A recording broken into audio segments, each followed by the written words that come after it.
Há quanto tempo você está olhando para a tela do seu computador ou smartphone agora? Quando a gente fala do tempo, nós precisamos pensar exatamente do que é que nós estamos falando. De um lado, o tempo é uma das percepções mais únicas que o ser humano tem. A nossa perspectiva da passagem do tempo é uma condição que, de certa maneira, nos torna humanos. Só nós, seres humanos, conseguimos ter uma ideia exata da passagem do tempo e, mais ainda, só nós conseguimos medir o tempo para saber exatamente quando e como ele está passando. O tempo é um dos elementos que mais define os nossos comportamentos coletivos. A hora de almoçar, a hora de acordar, a hora da live. Só que existe uma outra dimensão do tempo que é diferente dessa dimensão mental, menos subjetiva. É a dimensão social do tempo. O tempo, hoje em dia, virou um grande valor. O tempo que você tem é um tempo quebrado, compartilhado, compartimentado, um tempo que você precisa desesperadamente alocar. Daí que hoje em dia não é errado a gente falar que o tempo talvez tenha se tornado a mercadoria mais valiosa que você tem. O seu tempo é aquilo que todo mundo está atrás. E você não precisa para isso ser uma pessoa importante ou uma pessoa cheia de amigos. E saber utilizar corretamente esse tempo é um grande desafio contemporâneo. Como utilizar esse tempo? No episódio de hoje, tempo, o coração, a espera e as roupas no varal.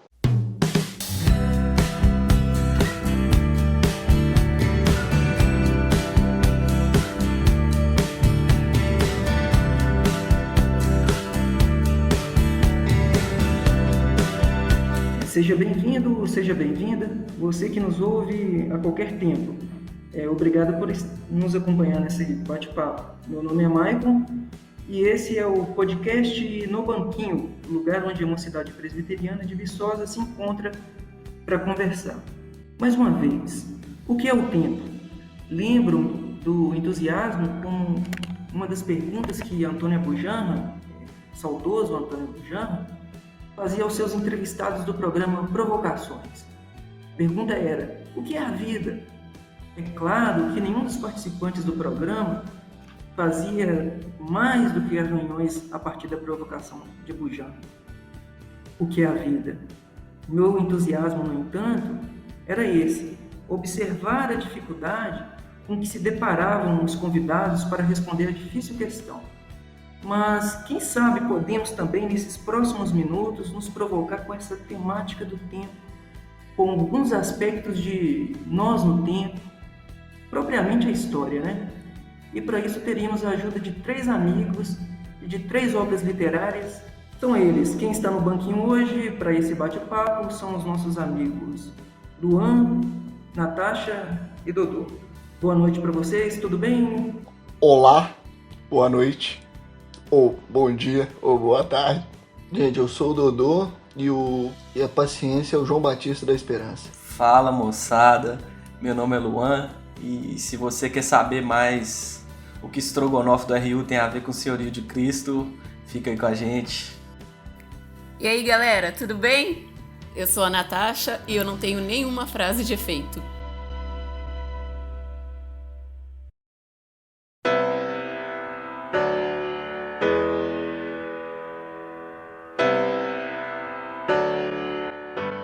Muito bem, muito bem. Para a gente começar o nosso bate-papo, eu sei que os nossos amigos leram algum material para nos ajudar a ter essa conversa de banquinho, né? Acredito que estão bem aconchegados aí.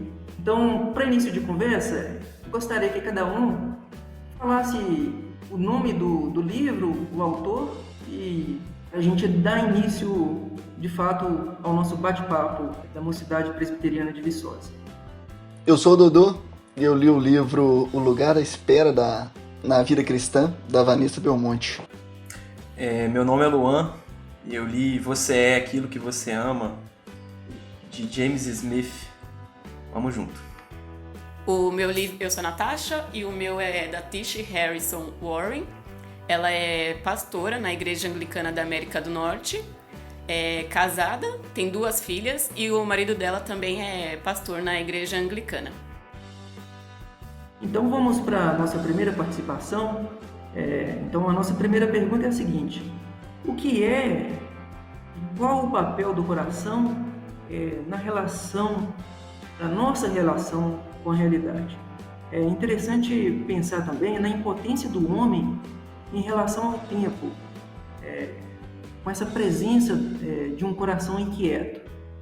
É interessante essa reflexão, a gente pensar no coração como o centro da existência humana, talvez a camada mais profunda de nós, né? E logicamente tem um papel fundamental. Mais do que responsável pelas emoções, o coração é aquilo que nos governa. Provérbios 4:23 fala sobre isso, né? Diz que é dele que procedem as fontes de vida. Resumindo, é o coração que nos dirige. Ele leva para onde a gente for, para onde quer que a gente vá, é o nosso coração que nos leva. Parece até música sertaneja, né? Mas é a mais pura verdade, é o nosso coração. Agora, se é ele quem me dirige, eu preciso ficar de olho em quem ou o que eu estou amando. Primeiro, porque eu posso amar algo que não seja Deus. E segundo, porque eu posso achar que eu amo a Deus mais do que a qualquer outra coisa. E no fim das contas eu descobri que eu estava totalmente errado. Isso porque o coração pode ser desequilibrado. Nós podemos sair do prumo e andarmos inquietos, como se a gente não tivesse Deus. Eu me lembro do Salmo que diz: por que está abatida a minha alma? Por que se perturba dentro de mim? Qual que é a resposta do salmista para a própria inquietação? Espere em Deus, pois ainda o louvarei a Ele, meu auxílio e Deus meu. Então a resposta é: espere em Deus. E a gente vai falar mais sobre isso hoje. E Luan, interessante também a gente pensar sobre o que a gente não está falando quando a gente fala de coração também, né? Porque, já que você citou música sertaneja, né? A gente não está falando nem do órgão que bombeia sangue e nem de algo visto como oposto ao cérebro, né? Algo visto como oposto ao racional, né? Mas a gente está falando de algo que é realmente o centro da nossa existência, que é o que integra isso tudo, né? Nossas emoções, o que a gente pensa, até o que está em camadas tão inferiores da nossa mente que a gente nem sabe que a gente acredita, que a gente pensa nisso, né? O coração seria o que integra tudo isso, e algo importante da gente conhecer, né? Da gente fazer que nem Davi, né? Pedir a Deus para sondar o nosso coração, né? Até eu acho que, não sei, não vou falar que eu sei o que Davi pensava, mas eu acho que quando Davi fala de coração, ele está buscando algo mais próximo dessa, não só das emoções, né, mas do centro da existência dele.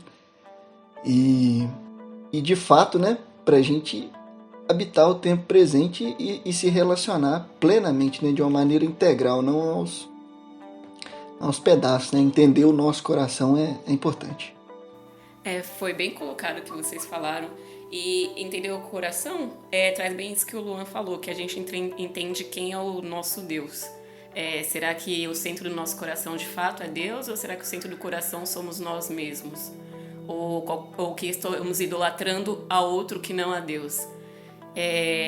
A própria autora, a Tish, ela trata muito do tempo, dessa liturgia do ordinário, falando também do centro do coração dela, no sentido em que ela se via antes como o centro do mundo e o centro do seu próprio tempo, até que ela começa a refletir que o tempo já não pertence a ela, mas pertence a Deus.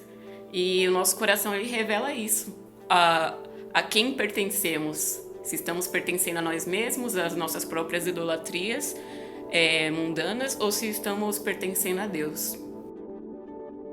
Voltando para o cerne da questão que a gente tem batido nosso papo agora, também a palavra de Deus e o Evangelho nos ajuda a observar melhor a história e o tempo?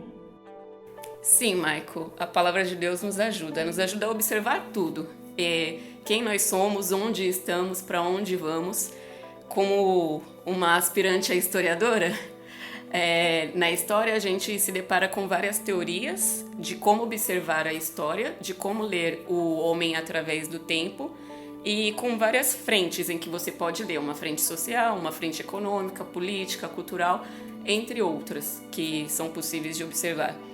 Mas nós somos um povo que pertence a um Deus único, e isso nos torna uma família. E quando nós olhamos para isso, nós percebemos também que o nosso tempo já não é nosso. O nosso tempo é de Deus, pertence a Deus e deve ser totalmente voltado a Deus. E a nossa história já passa a ser definida como a história desse povo. O que a Tite fala é que o tempo ele é um presente de Deus e um meio de adoração a Deus que nos é dado. E que a história, nós já não somos mais pertencentes a uma história secular, digamos assim, em todas as pessoas, mas nós pertencemos a uma história que está totalmente centrada em Cristo. Os cristãos, eles existem nessa cronologia alternativa, e a igreja tem o seu próprio tempo, e esse próprio tempo é moldado pela redenção, é moldado por Cristo, pela criação, a queda, a redenção e todo o plano de Deus para todos nós. Sim, de fato, a Bíblia nos conta a história do povo de Deus, né? E como Deus se relaciona com o seu povo, e nós nos incluímos nisso, né? A partir do momento que nós entramos em relacionamento com Deus, né? Aceitamos Jesus como o Redentor da nossa história, da nossa vida, nós passamos a pertencer ao povo de Deus, né? E isso muda, necessariamente tem que mudar o jeito como a gente encara não só a nossa história, mas a história da humanidade, a história da igreja, do povo de Deus, que continua caminhando, né? E graças a Deus nós temos uma revelação de Deus dizendo o que Ele espera de nós e o que nós podemos esperar dele também, né? Graças a Deus temos a segunda vinda de Cristo, né? Que é base suficiente, mais que suficiente, para que a gente consiga não só interpretar o mundo à nossa volta, né? Mas ter esperança para conseguir continuar caminhando, né?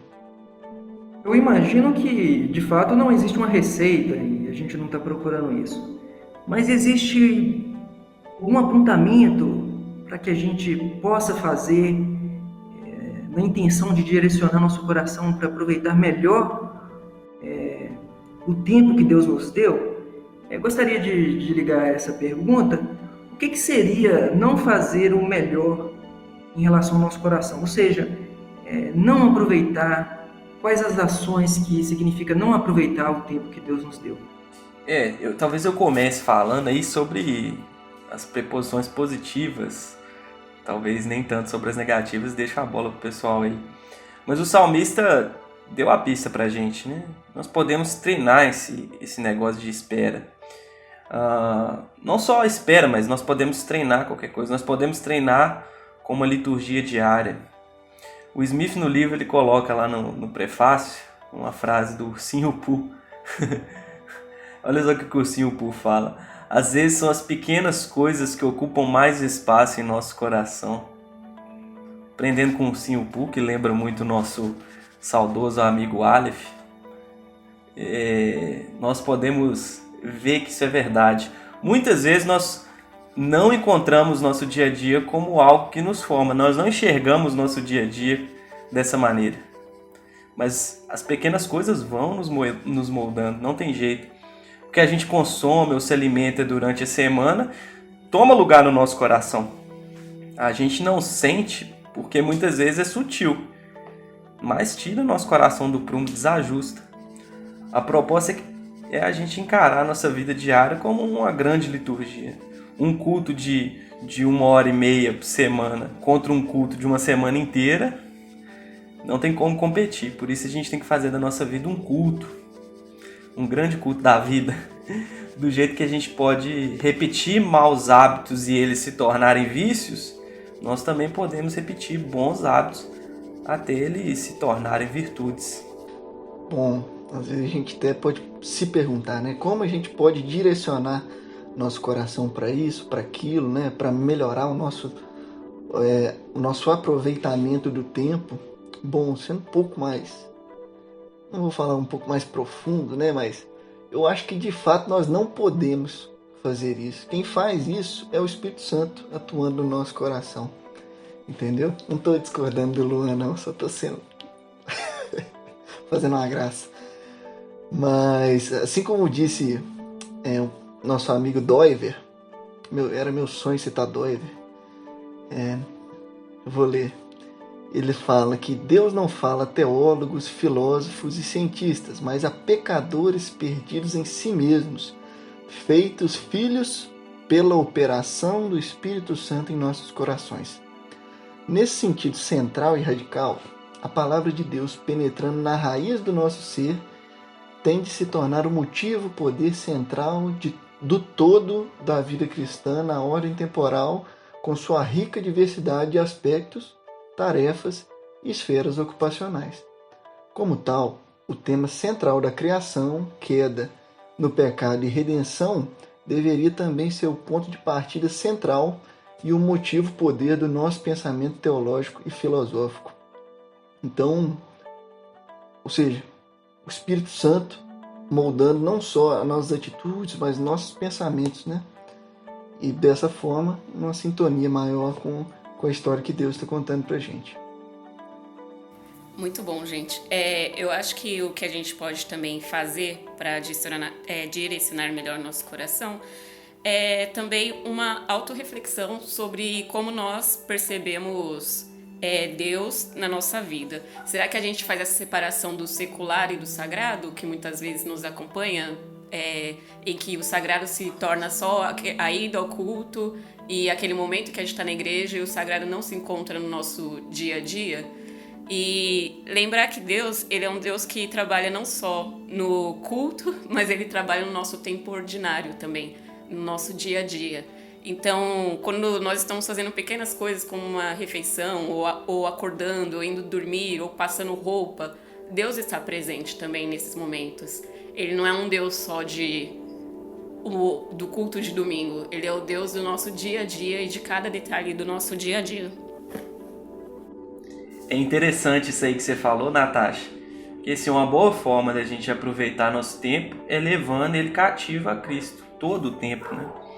Eu me lembro do exemplo, eu falei um negócio do estrogonofe, eu me lembro do exemplo de um amigo nosso, da UMP. O rapaz, quando tinha estrogonofe na RU, o cara já ia para aula de manhã, já todo assim, preparado para a hora do almoço. Então você imagina, a aula do camarada terminava, sei lá, beirando meio-dia ou mais, o cara saía cedo da aula para pegar a fila e entrar no estrogonofe. O estrogonofe moldava a manhã do camarada, você tá entendendo? Então, assim, é um exemplo idiota, mas assim, a gente percebe como que as coisas podem, o nosso desejo realmente molda a gente, né? E pensando nisso que o Dodô falou, é totalmente verdade, é o Espírito que vai nos conduzir a isso, né? Nos enchermos do Espírito, mas a gente pode fazer essas preposições positivas, né? Buscar isso com atitudes e hábitos, né? Com certeza. Como esse amigo nosso aí do estrogonofe. Esse é um exemplo, né, de pessoa que o que integra a existência dela não é o coração, mas o estômago, né? Não vamos revelar que é o nosso amigo Silas aí, não. Pior que não é não, Samuel. Seu cunhado? Entregando a família aí, né, galera? Pensando em propósito cristão, sobretudo, é possível falar de um significado na espera ou ao esperar? Michael, eu acho que totalmente, porque a espera é algo muito presente na história do povo de Deus, né? A gente pegar só no livro de Gênesis, tantos personagens bíblicos que tiveram que esperar, né? Desde Abraão, Jacó, José, o povo inteiro no Egito esperando 40 anos para poder entrar na Terra Prometida. E o que faz a gente pensar, né? É bem frisado isso no livro da Vanessa, que a espera às vezes vem na nossa cabeça, né? Que a espera seria o espaço, né, entre dois acontecimentos, né? A espera seria o espaço de tempo entre você desejar uma coisa e ela acontecer, mas não pode ser vista assim, mas não apenas isso, né? Na espera, você continua vivendo e algo continua acontecendo, principalmente quando você está em relacionamento com Deus, né? Criador do mundo, que não só administra, mantém e molda o mundo, mas também em você, né? Deus faz isso tudo na gente. Então ela tem uma analogia muito boa, é até interessante se fazer, já que tem dois agrônomos aqui no podcast, né? E o Luan, que é inclusive a capa do livro dela, que é uma semente, né?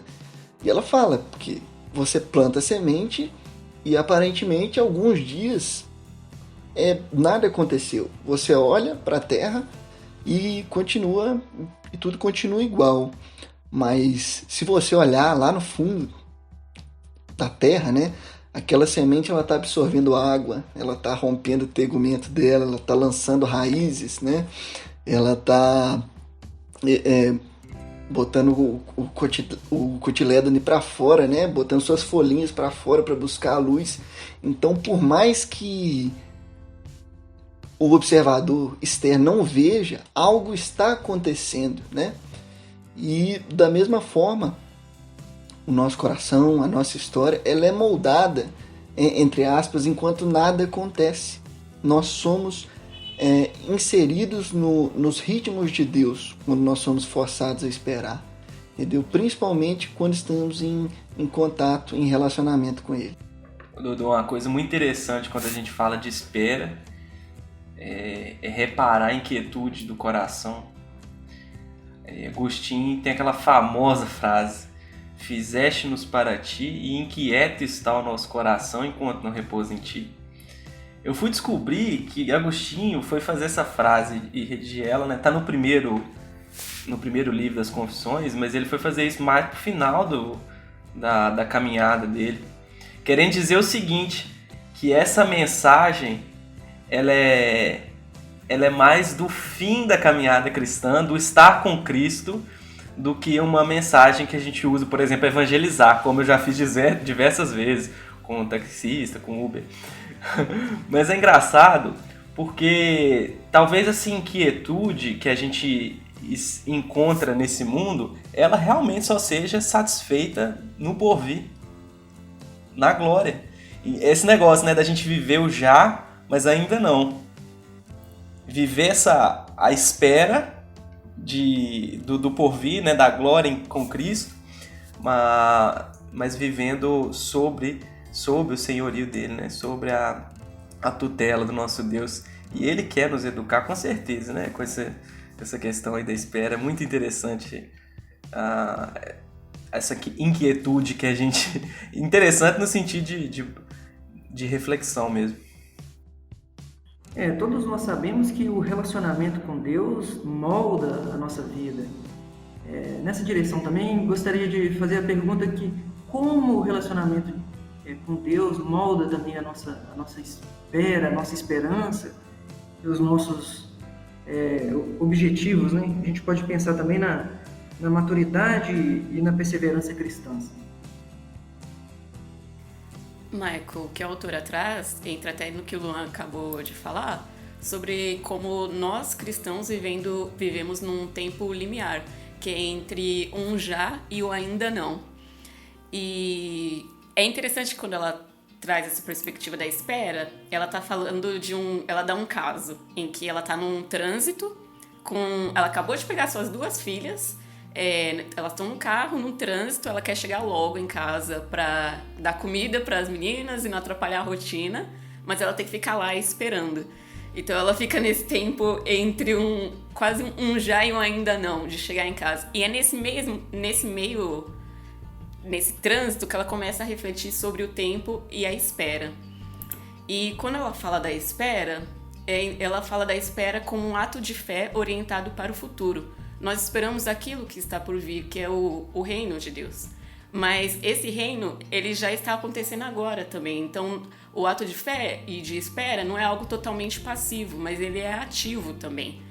E outra coisa que é interessante sobre a espera é que nós, como filhos de Deus, nós não esperamos sozinhos, nós esperamos juntos. A espera ela é um ato comunitário, nós aprendemos a esperar uns com os outros. Isso não é feito em isolamento. E enquanto isso está acontecendo, Deus está trabalhando, como o Dodô colocou, quando ele falou dessa planta que está lá, que a gente planta e parece que nada aconteceu, mas ali está acontecendo um processo, as raízes estão se fincando. Eu não vou entrar muito nesse papo de plantio porque eu não entendo nada, eu faço história. Quando eu fizer a história da agronomia eu entro nesse papo, mas por enquanto eu não vou entrar. Mas é essa perspectiva mesmo de que as coisas estão acontecendo e Deus está agindo em meio à espera. E que a nossa espera ela é ativa e com um propósito. E nesse propósito, Deus está trazendo um reino que um dia será plenamente conhecido. E como povo de Israel no deserto, nós somos um povo a caminho da Nova Jerusalém. E enquanto caminhamos, Deus está redimindo todas as nossas coisas, inclusive os nossos dias, inclusive o nosso tempo ordinário Deus está redimindo. E esse shalom e essa restauração, ela é para agora e não somente para o depois. Então, fica aí esse desafio para a gente, né? Da espera, como comunidade e de trazer essa restauração para agora todos nós. E até eu, pensando sobre a espera, eu queria deixar a música Esperar é Caminhar, do Palavra Antiga, que essa música, sempre que eu penso na espera, eu lembro dessa música, que esperar não é um ato só de ficar lá passivo, mas esperar é também caminhar. Coisa linda, Natasha, até arrepiei na sua fala aqui, bicho. Coisa linda. E eu acho interessante também, em concordância com o que você falou, né? Por que a gente espera? A gente espera porque, de fato, há uma promessa que nos foi feita.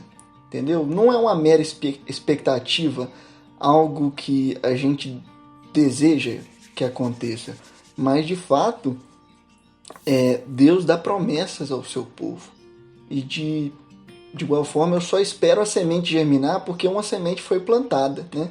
A gente só espera um bebê nascer porque já houve a concepção, entendeu? Não é algo que a gente tirou de trás da nossa orelha. Então é a confiança na palavra de Deus, né, que nos faz esperar, e essa espera vale a pena. Só queria dizer que essa música do Marcos aí, ela ensina a gente a esperar, né? Tem uma pausa longa, né? Da música. Assim como esse podcast, né, tá ensinando a galera a esperar, que tá demorando um tempão para sair, né, várias semanas. Ainda explorando a espera e o relacionamento com Deus, qual o reflexo, a gente pode pensar em qual seria o reflexo dessa convivência com o nosso Criador nas ações que eu pratico no meu dia a dia, na minha rotina, no meu culto doméstico, como uma forma de liturgia. Olha, eu vou dar a minha opinião aqui de qual o reflexo, né, da nossa relação com essa forma de liturgia. Num acampamento passado, da UMP, nós tivemos alguns diálogos sobre isso em várias oficinas. E uma das oficinas que nós tivemos, nos trouxeram algumas artes que falam de uma artista em que ela tentava descobrir Deus no seu dia a dia. E isso me fez perceber Deus nas pequenas coisas também, e como podemos orar e conversar com Deus nas pequenas coisas, como até num ato de lavar a louça. Nós estamos lavando algo que está sujo. E quando passamos o sabão e quando passamos a água, nossa, aquilo fica limpo. E muitas vezes quando tomamos banho, é assim, né? Pelo menos esse é o objetivo. Mas como eu posso pensar isso quando eu olho para a palavra de Deus? Eu acho que isso, quando eu tento pensar a louça ou o banho, eu também lembro do batismo. E eu lembro também do sangue de Cristo, que apesar de eu poder limpar uma louça, o sangue de Cristo ele é mais puro que aquilo. Ele consegue me lavar de todos os meus pecados. É algo muito mais poderoso.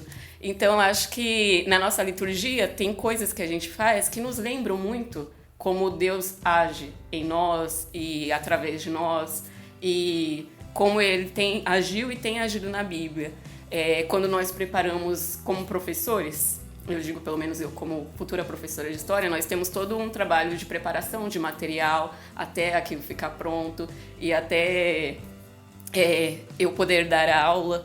E isso me lembra um pouco de vocês, que no período de plantio que tem que esperar tem todo um processo, todas as estações. Nós temos isso quando preparamos a aula também. Isso me faz refletir no tempo da criação e em toda a espera que Deus traz no período bíblico. Na última pergunta a gente tocou no tema da liturgia, né? Da nossa devoção colocada em prática. Eu me lembro de uma expressão que está sendo bastante utilizada pela nossa igreja, né? A Igreja Presbiteriana de Viçosa, que é a expressão calendário litúrgico. Sinceramente, eu conhecia o referente calendário e conhecia a liturgia, mas eu não sabia que existia um calendário litúrgico. O que é então esse calendário litúrgico, para tirar todas as dúvidas de uma vez só, para quem nos ouve até agora? Então, Maico, todas as religiões têm um calendário litúrgico de acordo com os seus rituais e cerimônias e festas e solenidades. E nós cristãos, inclusive, temos um nosso calendário. E o que é esse calendário? Nesse calendário, nós focamos na vida de Cristo e na sua obra redentora. Então, todos os anos nós contamos de novo a história de Jesus. Que começa com o Advento, quando lembramos do povo de Deus que estava ansiando pela vinda do Messias. Passamos pelo Natal, relembrando o nascimento de Cristo. Na Epifania, ele é revelado como Rei para o mundo. E na Quaresma e na Páscoa, passamos pela história da tentação de Cristo, sua vida na terra, no mundo caído, seu sofrimento, sua morte, a sua ressurreição e a sua ascensão. E no Pentecostes, lembramos a vinda do Espírito Santo e o nascimento da igreja. E todo ano estamos lembrando isso. Esse é o calendário litúrgico, o calendário cristão, em que nós temos esse tempo de espera e celebração. Então, antes da Páscoa, nós temos o período da Quaresma. Antes do Natal, nós temos o período do Advento. E nesse calendário, nós damos espaço para a espera. Um aspecto interessante do calendário litúrgico é que ele coloca Cristo como o centro do nosso calendário. Talvez na nossa vida a gente faça isso com outras coisas, aí, né? Atividades da faculdade, ou agora a gente esteja meio sem calendário, porque meio que não tem nada para fazer, né? Para muitas pessoas. Mas é muito interessante como que a gente não perde de vista que nós estamos caminhando com Cristo. Esse calendário ajuda a gente a lembrar disso, né? Que nossa história, nosso tempo é comandado, é coordenado por Cristo. Sim, e às vezes a gente pensa, né? Poxa, mas para que eu preciso de um calendário? Né? Mas querendo ou não, a gente já está inserido num calendário que é um calendário comercial, né? Que é basicamente que ele diz pra gente quando a gente deve comprar as coisas, né? Quando eu vou comprar um presente pro meu pai, quando eu vou comprar um presente pra minha mãe, quando meu aniversário, que é quando eu vou ganhar presente, né? E um calendário litúrgico ajuda, como vocês todos disseram, né? Perceber qual história que a gente está inserido, né? E quais são as épocas do ano que eu vou me lembrar, os acontecimentos, né? E como reordenar os ritmos da nossa vida, né? Não com base no consumo, mas com base na adoração. Isso mesmo. Quando a gente tem essa perspectiva de que nós pertencemos a um Deus, que o nosso tempo é totalmente moldado por esse Deus, o nosso calendário também tem que começa a ser moldado por esse Deus. Já começamos a pensar nos aspectos da redenção, né, em toda a criação, de uma forma totalmente centrada em Cristo, uma vez que agora somos redimidos pelo sangue de Cristo e que a nossa vida já não vivemos por nós mesmos, mas Cristo vive em nós. Pois é, o tempo não para e essa gostosa conversa já está quase nos seus últimos minutos.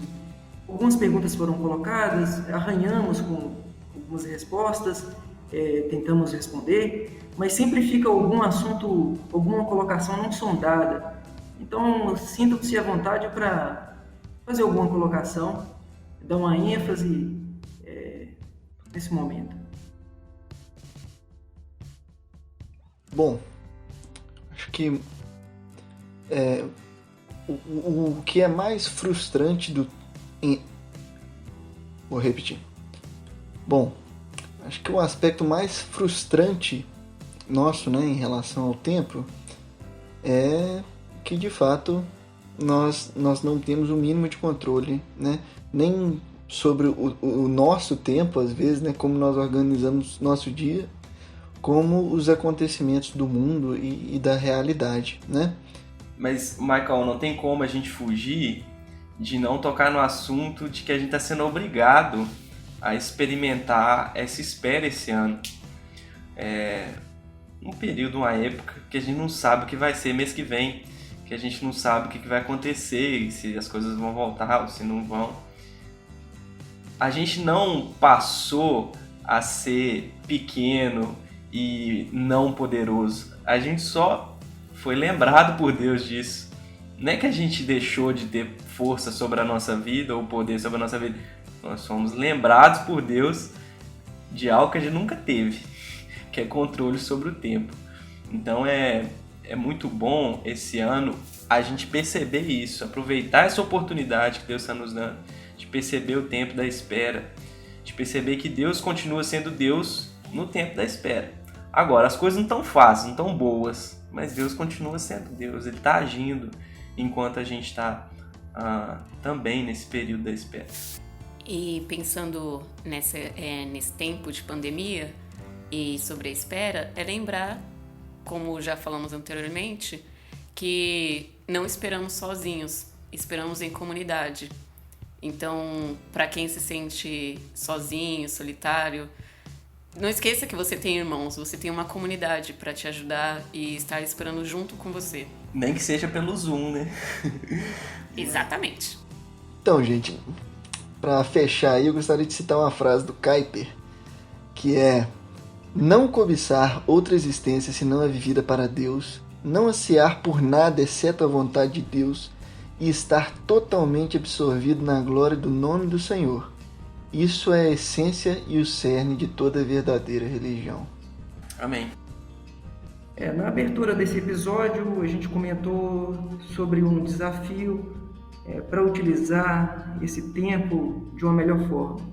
Isso acontece simplesmente, e usar a palavra simples parece meio perigoso, mas a gente sabe que a receita, se é possível pensar uma, é com o protagonismo do nosso Senhor Jesus Cristo e com o favor de nosso Senhor Deus. Mas para resolver esse desafio não existe outra maneira senão, paradoxalmente, enfrentando o tempo, parando e pensando como que eu estou usando esse tempo, quanto vale o meu tempo e quanto que eu estou trabalhando nesse tempo para que ele me sirva e para que eu não fique a serviço dele. Então, como o nosso tempo está passando, mas ainda há tempo para fazerem mais alguma consideração e uma pergunta que fica: vocês recomendariam o livro que vocês leram ou outra obra? Fiquem à vontade. Cara, eu recomendaria muito. Mas assim, se eu pudesse fazer uma outra recomendação, seria de um cara que o Smith ele bebe, da fonte que ele bebe, que é Agostinho de Hipona. Então a recomendação que eu faço é de Confissões de Agostinho de Hipona, uma grande obra, que assim, tem muito aí, se você ainda não leu, a te edificar. Valeu, moçada. Eu tenho uma recomendação também. Assim como o Smith bebe do Agostinho, um cara de quem o Agostinho bebe, que é Jesus Cristo, eu recomendo Sermão do Monte, Sermão do Monte, Sermão do Monte. Tem me ajudado demais nesses tempos de pandemia. Tem me ajudado muito. E o livro da Vanessa Belmonte também é ótimo. O livro tem a apresentação do Guilherme de Carvalho, prefácio do Ricardo Barbosa. Então é uma... E sem falar nas citações, né, que a Vanessa busca a todo momento, né? Henry Nouwen, C.S. Lewis, Bonhoeffer.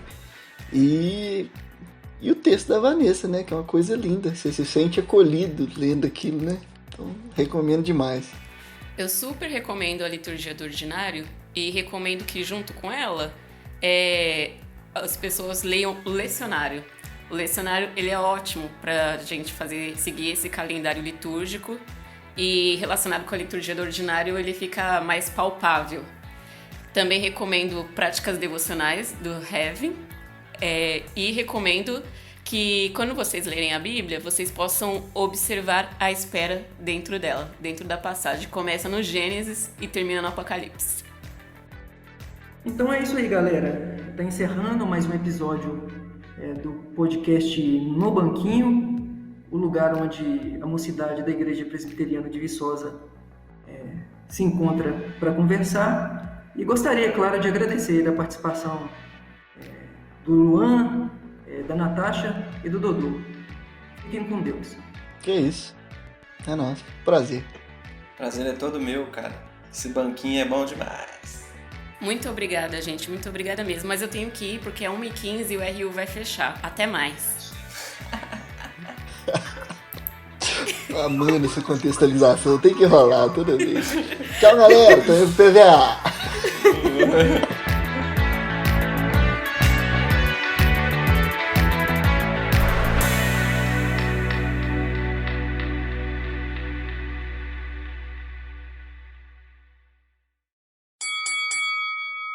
Eu li o livro O Lugar da Espera na Vida Cristã, da Vanessa Belmonte, uma autora de...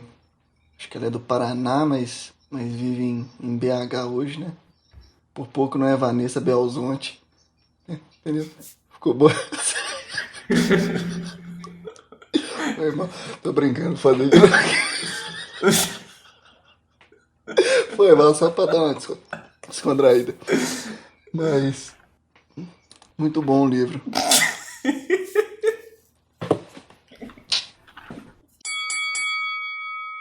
Para finalizar, eu gostaria de fazer uma última citação de Abraham Kuyper, que diz: não cobiçar outra existência senão a vivida para Deus, não ansiar por outra... Vou repetir.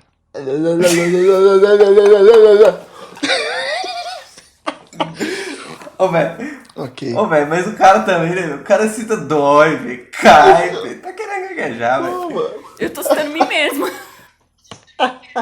Vai pro making off isso.